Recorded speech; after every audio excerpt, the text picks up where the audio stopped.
Hello students, I am R K Jha from Mahatma Gandhi शिक्षण संस्थान। आज मैं क्लास 9th के लिए मैथमेटिक्स का एक नया चैप्टर लाइंस एंड एंगल्स लेके आए हैं।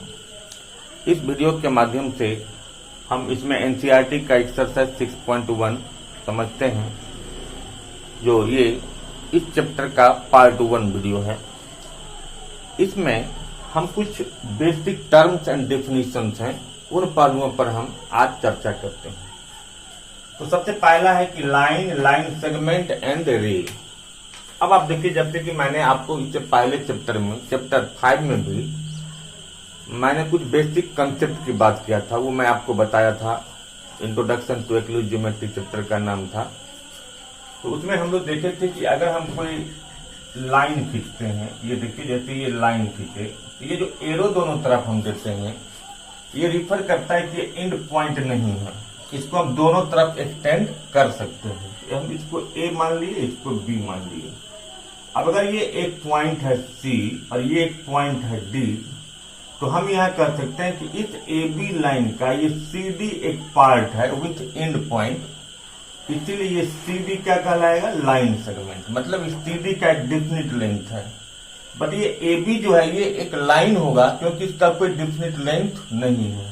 अगर हम सी टू बी लेते हैं तो इस लाइन का सी बी भी एक पार्ट है जिसका एक एंड पॉइंट है, एक तरफ आप बढ़ा सकते हो, या डी ए एक रे होगा क्योंकि एक एंड पॉइंट बनेगा, एक तरफ हम इसको बढ़ा सकते हैं, तो ये रे कहलाएगा। तो इस तरफ से ये पूरा लाइन हो गया, ये एक लाइन सेगमेंट हो गया, डी ए चाहे सी बी रेज हो गया। क्लियर? उसके बाद देखिए, इस बेसिक टर्म्स के बाद हम सबसे पहले एंगल समझते हैं कि एंगल्स क्या होता है। तो किसी भी प्लेन में अगर हम एक पॉइंट लेते हैं और किसी भी पॉइंट पर अगर दो लाइन सेगमेंट या दो रे आके मिलता है, तो उस पॉइंट को हम एंगल कहते हैं। मतलब एंगल का डिफिनेशन हम दे सकते हैं, the point where two straight portions meet is called angle and the point, let the name of this point is O.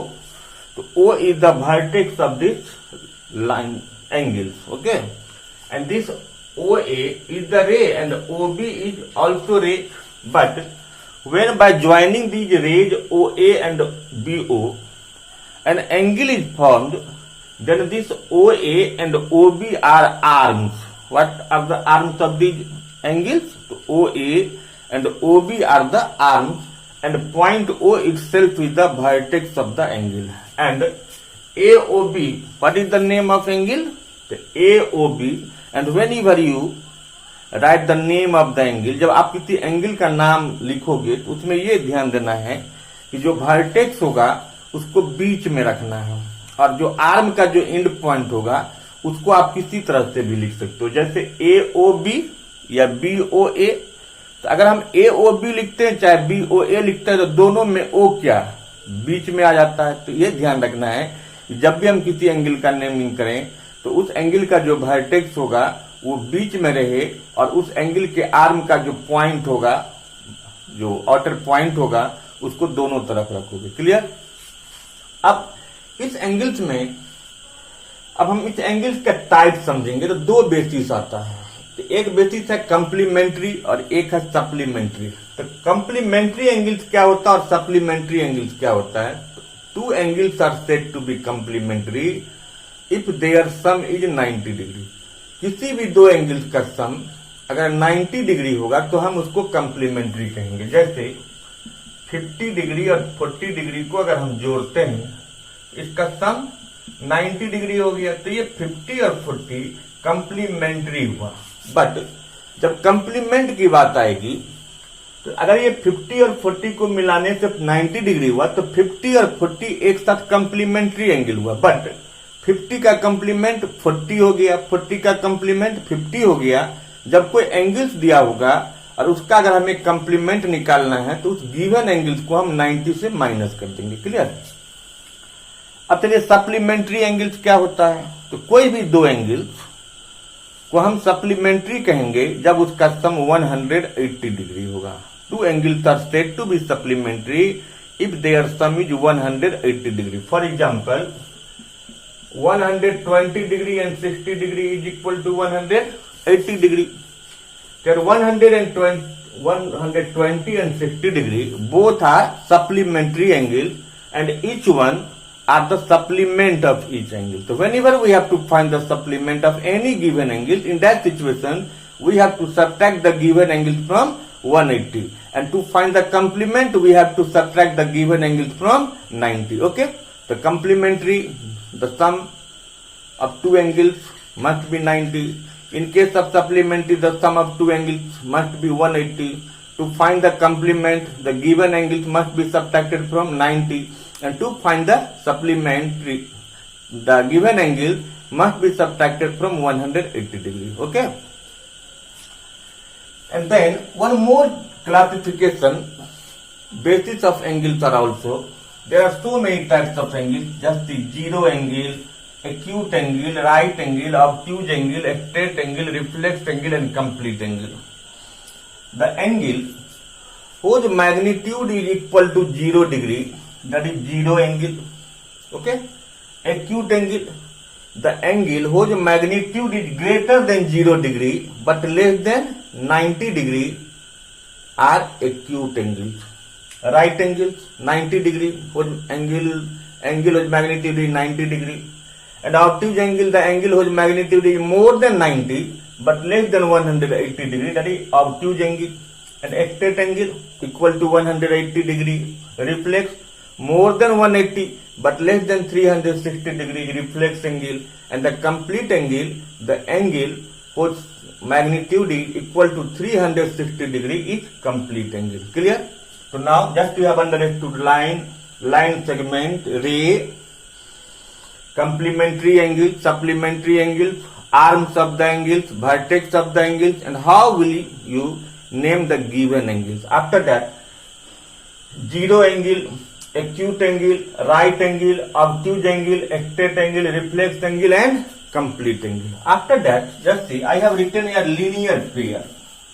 So in linear pair, what is linear pair? See, when a line is drawn, suppose if I have drawn a line AB, and if a ray extends on it, OC is the ray, then two angles are formed. And just before knowing the linear pair, just try to understand the adjacent angles. What should be the name of this angle? AOC or COA?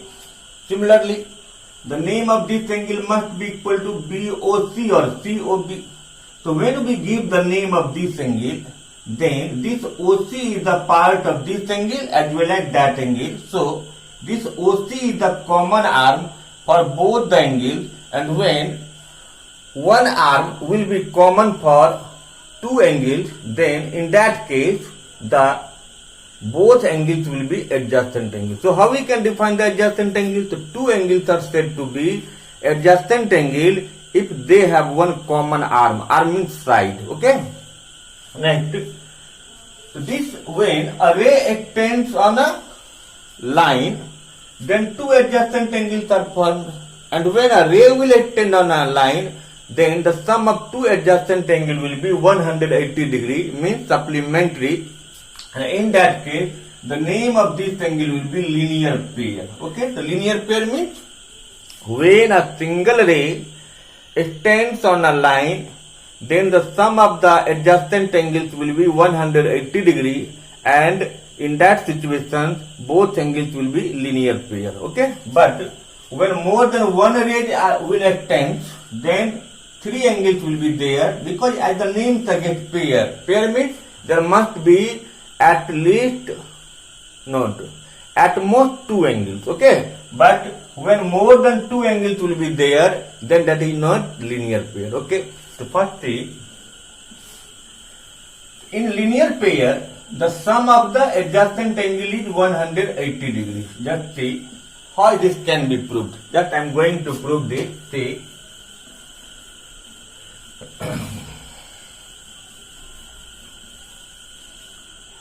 let A, O, B and C. So first we have to write given, this is the first theorem. let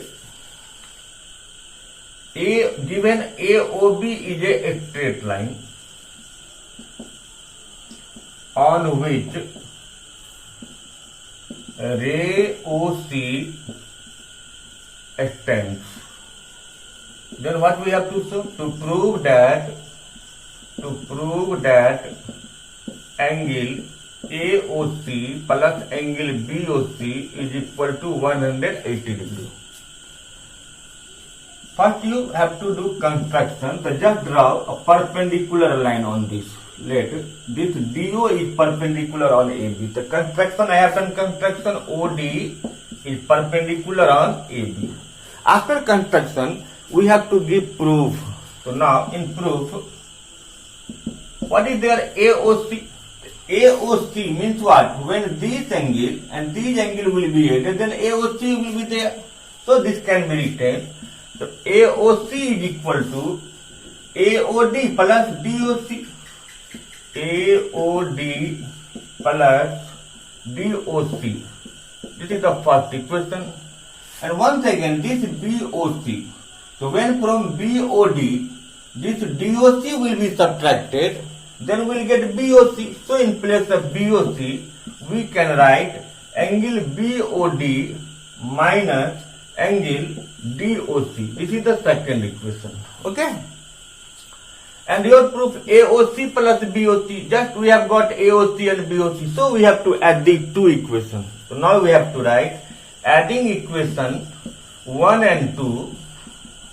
AOC plus BOC is equal to angle AOD plus angle DOC plus angle BOD minus angle DOC. So now see, this plus minus same thing is there. So when this will be cancelled, and after that we can write AOC plus BOC is equal to the AOD is 90 degree and also BOD is 90 degree. So this 90 degree plus 90 degree is equal to 180 degree. So it can be understood when a ray will extend on a line, then the sum of the adjacent angle will be 180 degree, and in that case the special name of those two adjacent angle will be linear pair. तो कहने का मतलब इसमें ये है कि अगर आप बस इसमें ये समझो कि किसी भी लाइन पर अगर एक रे खड़ा होगा तो दो एंगल बनते हैं और दोनों एंगल का सम 180 डिग्री होता है. इसी को हम लीनियर पेयर बोलते हैं. सपोज कीजिए कि दिया हो कि ये 120 है तो ये कितने होंगे, 180 में से 120 को घटा देंगे तो ये 60 डिग्री आ जाएगा. क्लियर? इसको हम लीनियर पेयर बोलते हैं. तो लीनियर पेयर में एक बात और है, इसके साथ आपको एक और याद रखना है कि अगर ऐसा हो कि किसी भी लाइन पर एक से ज्यादा रे अगर हम खींचे तब तीन एंगल्स बन गए, तीन एंगल्स भी बनेंगे तो यहाँ हम तीनों का सम 180 ही लेंगे, बट इसका नाम लीनियर पेयर नहीं देंगे. जितने भी एंगल्स बनाओगे, अब चार एंगल्स बन गए तब भी चारों का सम 180 ही होगा. अब सवाल ये उठता है कि अगर ये ऊपर की बात करें तब नीचे में भी अगर ये लाइन खींच दिया जाए तो इसका भी सम 180 हो गया, ऊपर का भी सम 180 हो गया, तो ये 180 और ये 180 मिला के कुल कितने 360 डिग्री होंगे. और इसीलिए यहाँ पर एक बात याद रखनी पड़ेगी कि किसी भी पॉइंट, जैसे ये पॉइंट है, इस पॉइंट के चारों तरफ जितने भी एंगल्स बनेंगे सबके सम 360 डिग्री होंगे और इसको बोलते हैं the sum of the angles around the point is 360 degree. Clear? अब देखिए, अब है वर्टिकली अपोजिट एंगल. तो वर्टिकली अपोजिट एंगल्स में क्या होता है कि जब भी हम दो स्ट्रेट लाइन ड्रॉ करेंगे जिसको हम, और वो दोनों स्ट्रेट लाइन अगर किसी एक पॉइंट पर एक दूसरे को इंटरसेक्ट कर रहा है तो इंटरसेक्टिंग लाइन्स होगा. तो when two straight lines intersect each other then the vertically opposite angles are equal. मतलब जब इस दोनों को, इसको और ये जो हम सिंगल टिक मार रहे हैं ये एक दूसरे के सामने हैं और इसको हम वर्टिकली अपोजिट एंगल्स कहेंगे. और ये वर्टिकली अपोजिट एंगल्स हमेशा बराबर होता है. तो ये एंगल्स इसके बराबर होगा, ये इसके बराबर होगा, तो इसको क्या बोलते हैं वर्टिकली अपोजिट एंगल्स. और वर्टिकली अपोजिट एंगल्स कब बनेंगे? जब दो स्ट्रेट लाइन एक दूसरे को इंटरसेक्ट करेगा तो आमने सामने का जो कोण होगा उसी को हम वर्टिकली अपोजिट एंगल्स कहेंगे और दोनों का मैग्नीट्यूड बराबर होता है. अगर ये 50 डिग्री का है तो ये भी 50 डिग्री का होगा. अगर मान लीजिए ये 50 है, अभी बताएं कि लीनियर पेयर से आप इसको निकाल दोगे तो ये 130 निकल गया। अब वर्टिकली तो ये 130 हो जाएगा, 50 तो ये भी 50 डिग्री हो गया। तो इस तरह से हम चारों एंगल से यहां निकाल सकते हैं। क्लियर, कोई दिक्कत? अब देखिए, अब चलते हैं हम एक्सरसाइज के कुछ क्वेश्चंस आते हैं। तो इस एक्सरसाइज में आपको लीनियर पेयर पॉइंट के चारों तरफ के एंगल्स का सम 360 होता है। इवन अगर किसी भी लाइन पर जितने भी एंगल्स बनेंगे सबका सम 180 ही होगा। अगर सिर्फ 2 बन रहे हैं तो उसका स्पेशल नाम आप लीनियर पेयर दोगे। ठीक है, अब देखिए इस एक्सरसाइज में कुछ क्वेश्चन दिए हैं, उसको मैं आपको समझाता हूं तो पूरा क्लियर होगा। तो क्वेश्चन दिया है, फर्स्ट क्वेश्चन है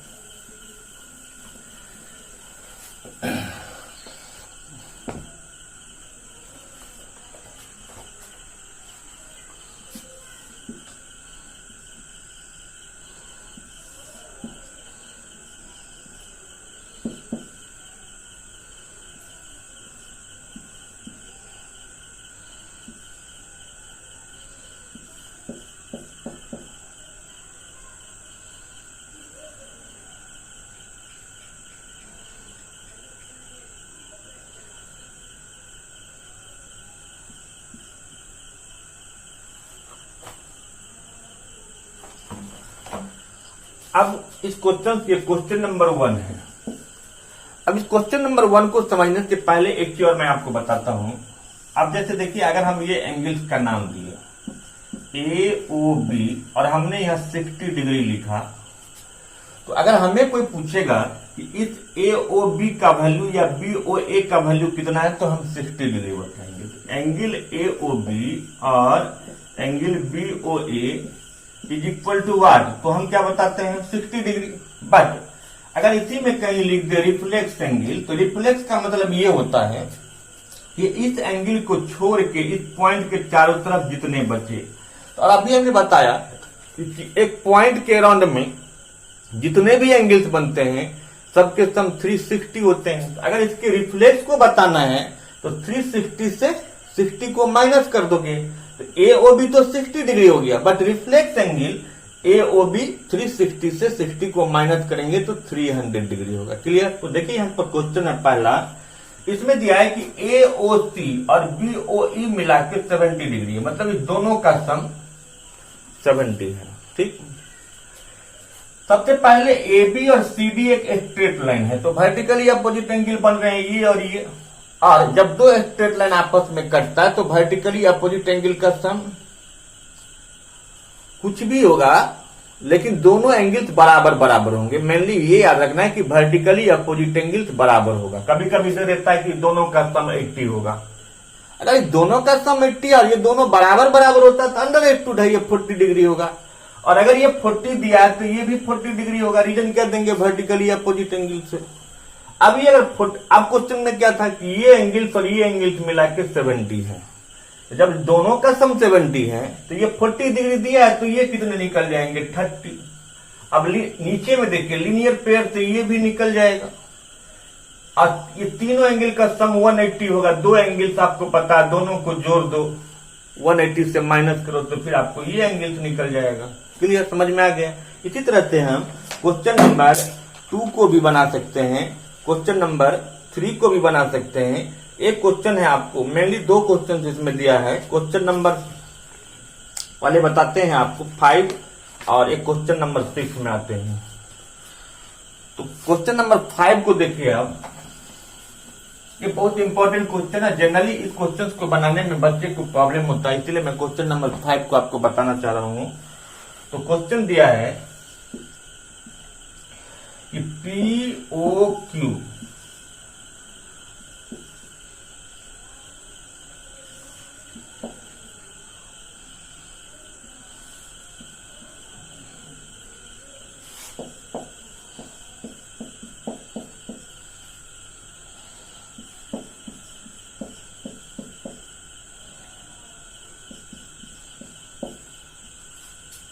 ये क्वेश्चन था कि in the given figure POQ एक स्ट्रेट लाइन है, इसमें ये OR परपेंडिकुलर दिया है और ये OS रे इस पर एक्सटेंड कर रहा है। तो हमको शो करना है कि ये जो ROS है ये QOS और POS के डिफरेंस का हाफ होगा, ये प्रूव करना है। तो हम एक बार इस साइड से ROS निकालते हैं और एक बार इस साइड से ROS निकालेंगे, ठीक है। तो जब इस साइड से हम ROS निकालना, मतलब ये एंगल निकालना है, तो इस एंगल को निकालने के लिए POR में से अगर हम POS को घटा देंगे तो क्या मिल जाएगा हमको, ROS। इसलिए आप लिखो ROS is equal to angle POR minus angle POS। Clear. ROS इधर से कैसे निकला, POR में से अगर हम POS को घटा देंगे तो ROS मिल गया। अब इस साइड से आते हैं, अगर QOS में से फिर अगर हम, अब क्या है यहां, फिर लिखिए ROS को लाना है, इस पूरे एंगल में से इस एंगल को घटा देने से ये ROS मिल जाएगा। इसलिए लिखते हैं angle QOS minus angle ROS। ROS लाना था, QOS माइनस QOR। तो ये फर्स्ट इक्वेशन और ये सेकेंड इक्वेशन आ गया। अब जब हम कोई इक्वेशन फ्रेम करते हैं तो इक्वेशन फ्रेम करने के बाद सबसे बड़ी समस्या आती है कि हम ये कैसे समझेंगे कि जोड़ेंगे कि घटाएंगे, ये बड़ी दिक्कत होती है। तो अगर आपके पास इधर 1/2 है तो आप इमेजिन करो कि 2 अगर इधर आ जाए तो 2ROS हो, यानी 2 रोस बोलो थोड़ा देर के लिए। अगर हम इसको घटा दें तो ये रोस माइनस रोस क्या 0 हो जाएगा, लेकिन जोड़ेंगे इस दोनों को तो 2 रोस हो जाएगा। इसलिए आप इसको जोड़ोगे कि फर्स्ट में अगर हम सेकेंड इक्वेशन को जोड़ देते हैं तो ROS plus ROS that will be 2ROS is equal to POR minus POS plus QOS minus QOR लिख दिए। अब इस फिगर में देखिए QOR कितना है, 90 डिग्री है, तो QOR ये भी 90 डिग्री है और POR भी कितना 90 डिग्री है, तो ये भी 90 डिग्री है। तो ये एंगल और ये एंगल कैंसिल हो गया और कैंसिल होने के बाद क्या बचा, 2 एंगल ROS बराबर angle QOS minus angle POS। अब इस 2 को फिर अगले स्टेप में क्या करेंगे, इसको हटा देंगे तो angle QOS minus angle POS by 2 होगा। ये आप सिंपली इसको 1/2 कहो तो दोनों एक ही बात होगा। इस तरह से हम इस क्वेश्चन को प्रूव कर सकते हैं। क्लियर। अब है क्वेश्चन नंबर 6। अब क्वेश्चन नंबर 6 में आ रहा है, it is given that, figure नहीं दिया इस क्वेश्चन में, it is given that XYZ, suppose कीजिए कि ये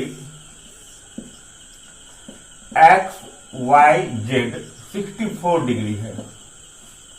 हम इंफॉर्मेशन के अकॉर्डिंगली खुद इमेजिन किए हैं कि ये 64 डिग्री है and XY is produce to a point P। अब ये XY है, इसको हमने P तक ले आया, सपोज कीजिए प्रोड्यूस कर दिए P तक।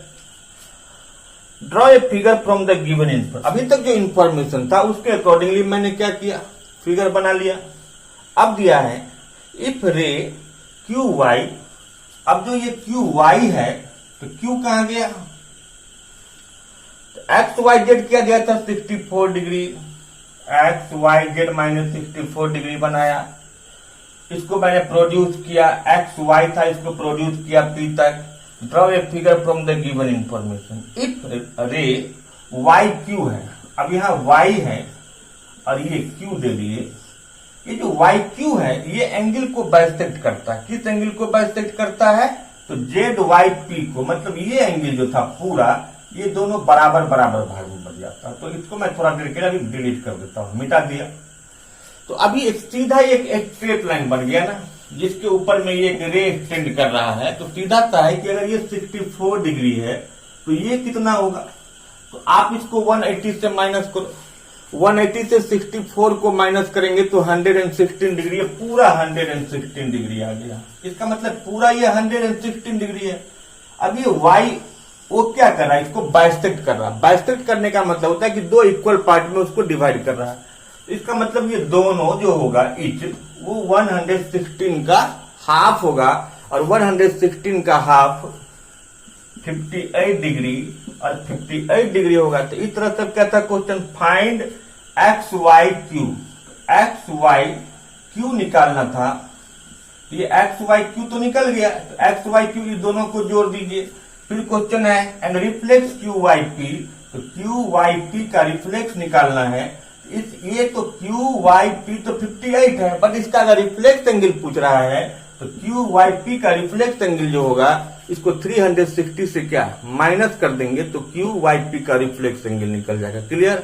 अब देखिए क्वेश्चन नंबर 4 में आते हैं।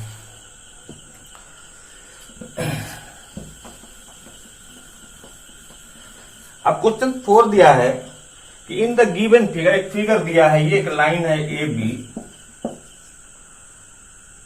और ये यहां ओ दिया है और ये डी है, ऐसे डी दिया है, ये एक्स दिया है, ये वाई दिया है, ये जेड दिया और ये डब्ल्यू दिया है।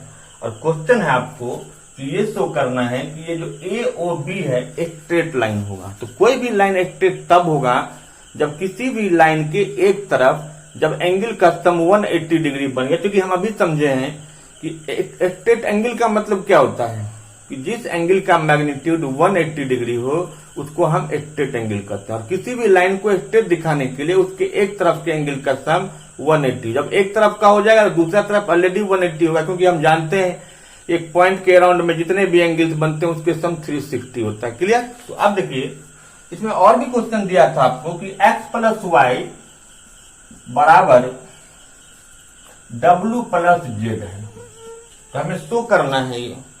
तो सबसे पहले बात है, सिंपल सा क्वेश्चन है कि पॉइंट के चारों तरफ के ये एंगल्स हैं, इसका मतलब चारों का सम कितना 360 होगा। आप ये लिख दो कि x plus Y plus Z plus W is equal to 360 degree. Reason दे देंगे the sum of the angles around the point is 360 degree. अब ये x प्लस वाई है तो x प्लस वाई के जगह पर आप w प्लस जेड लिख दो या w प्लस जेड के जगह पर आप x प्लस वाई लिख दो। चलिए हम x प्लस वाई को रखते हैं और w प्लस जेड के जगह पर हम x प्लस वाई लिखते हैं 360 लिख दिए। अब ये x भी 2 बार हो गया, y भी 2 बार हो गया, तो 2x plus 2y is equal to 360 हो गया।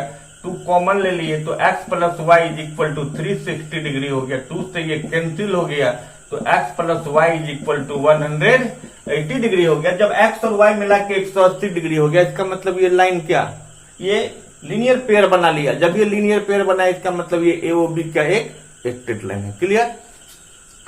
अब है क्वेश्चन नंबर 3। तो क्वेश्चन नंबर 3 में 2 क्वेश्चन थे, उसको भी मैं डिस्कस कर ही देता हूं। तो क्वेश्चन नंबर 2 है कि ट्राइंगल दिया है, ये क्वेश्चन नंबर 3 का आता है P Q R। ये इसको F तक लाया और इसको T तक ले गया। इसमें दिया हुआ है, गिवन में दिया है कि P Q R ये एंगल्स और ये एंगल्स बराबर है। तो ये दोनों एंगल्स बराबर दिया है और इस दोनों को बराबर दिखाना है। देखिए अभी आपको याद होगा कि इससे पिछले चैप्टर में इंट्रोडक्शन टू एक्यूरेट ज्योमेट्री जब आपने पढ़ा था तो वहां पर आपको बहुत बार मैंने कहा था कि आप एक्सियम्स को याद रखो, क्योंकि उस चैप्टर का नाम ही है बेसिक कंसेप्ट ऑफ ज्योमेट्री और ये ज्योमेट्री का सेकेंड चैप्टर है। वहां पर सिर्फ टर्म है, क्योंकि जब हम टर्म को नहीं समझेंगे, जब हम एक्सियम या पोस्टुलेट को या थ्योरम को नहीं याद रखेंगे तब आप ज्योमेट्रिकल प्रॉब्लम नहीं बना सकते। क्योंकि ज्योमेट्रिकल प्रॉब्लम में कोई कैलकुलेशन नहीं, टोटल रीजनिंग है। और रीजनिंग आपका तब काम करेगा जब आपके पास सारा इंफॉर्मेशन स्टोर रहेगा। इसलिए प्लीज आप उसको याद रखोगे। तो वहां पर एक एग्जाम था कि जब कोई भी 2 चीज है और दोनों चीज जब बराबर होता है और बराबर में से अगर हम बराबर बराबर घटाते हैं तो रिमेनिंग भी बराबर होता है। If equals are subtracted from equal then the remaining will be equal. तो सबसे पहले ये एक लीनियर पेयर बना रहा है। थोड़ा देर के लिए हमने इसका नाम 1 और 2 लिख दिया, इसका नाम 3 और इसका नाम 4 रख दिया। तो लिख देंगे कि एंगल 1 और 2 मिला के 180 डिग्री होगा। क्यों? क्योंकि ये लीनियर पेयर बना रहा है। सिमिलरली 3 और 4 मिला के भी 180 डिग्री होगा। तो जब ये भी 180 और ये भी 180, इसका मतलब एंगल 1 प्लस एंगल 2 बराबर होना चाहिए एंगल 3 प्लस एंगल 4 का, लेकिन आपके पास 1 और 3 बराबर दिया हुआ है, 1 और 3, तो ये कैंसिल हो गया। अब मेरे पास 2 और 4 बचता, 2 का असली नाम क्या है, पी क्यू है, इसके जगह पर हम पी क्यू है, और 4 का असली नाम पी आर टी है। इस तरह से ये भी क्वेश्चन क्या प्रूव हो जाता है। क्लियर? तो क्वेश्चन नंबर 3 समझ गए। अब बच गया एक क्वेश्चन, क्वेश्चन नंबर 2 है, उसको भी डिस्कस कर ही देता हूं। देखिए क्वेश्चन नंबर 2 में है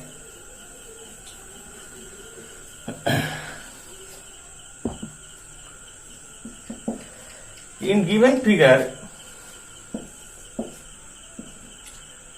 line xy and mn intersect each other at the point O, and this PO is perpendicular, and this is A, this is B, and this angle is C. This is B, this is A, and this one is the C, and P, and this one is the 90 degree perpendicular. So now we have to find angle C. See, this is a very simple question. See, suppose this is the XY from this given figure, and if this one is the perpendicular, then remaining is also 90 degree. And when the two angles are A and B, if 3 angles are there, then the sum of these 3 angles must be 180. But alone this angle is 90 degree. So the remaining these 2 angles will be 90. Okay? And it is given in your question the ratio of A to B is 2:3. तो late हम इसको consider करते हैं, late A बराबर 2x and B बराबर 3x मान लिया। तो A प्लस बी कितना होगा, A प्लस बी 90 डिग्री हुआ, और A कितना है 2x plus 3x is equal to 90, तो 5x 90 हो गया, तो x बराबर कितना 18 डिग्री आ गया। तो ये x का वैल्यू आ गया, और ये कितना था A 2x, तो 18 2 जा, तो ये 36 डिग्री निकल जाएगा, ये 18 3 जा 54 डिग्री निकल गया। अब इस तरह से A का वैल्यू निकल गया, B का वैल्यू निकल गया। अब बताइए ये पॉइंट है, इस पॉइंट के चारों तरफ जो एंगल्स बनेंगे उसके सम कितने होंगे 360। तो आप ये समझ गए, ये भी समझ गए। अब ये हमको मालूम है कितना है 54, तो ये भी 54 हो गया, तो ये 54 हो गया। तो फिर इसमें देखिए ये x और y है, आपको ये 54 मालूम है, तो क्या ये एंगल नहीं निकाल देंगे आप, इसको सीधा 180 से निकालिए। या अब पूरे पर अगर जाएंगे तो ये भी रिजल्ट हम उसमें यूज कर सकते हैं कि the sum of angles around the point is 360 degree. उसमें थोड़ा सा टाइम लग जाएगा, इसीलिए अगर हम लीनियर पेयर यूज करेंगे तो क्वेश्चन जल्दी बन जाएगा। तो इस चैप्टर को बनाने से पहले जितने आपको बेसिक टर्म्स और डेफिनेशन बताए गए उसको सबसे पहले पढ़ना होगा। उसके पहले भी आप इंट्रोडक्शन टू एक्लूज ज्योमेट्री में जितने भी एग्जाम पोस्टुलेट्स और डेफिनेशन हैं वो आपको आने चाहिए। उसके बाद ये एक्सरसाइज 6.1 में आप जब आएंगे एक्सरसाइज को बनाने के लिए, इसमें 6 क्वेश्चंस हैं। मैंने इस वीडियो में आपको सारे क्वेश्चंस बारी बारी से बताए हैं, इसीलिए आप इसको देखेंगे और जब आप उसको लेकिन पढ़ेंगे तो ये आपको फिर खुद समझ में आ जाएगा और आपको उसका बहुत ही इजी लगेगा। तो हम आशा करते हैं कि अब ये आप ये काम करेंगे, पहले पढ़ेंगे फिर आप इसको बनाएंगे तो ये चैप्टर बन जाएगा। Thank you.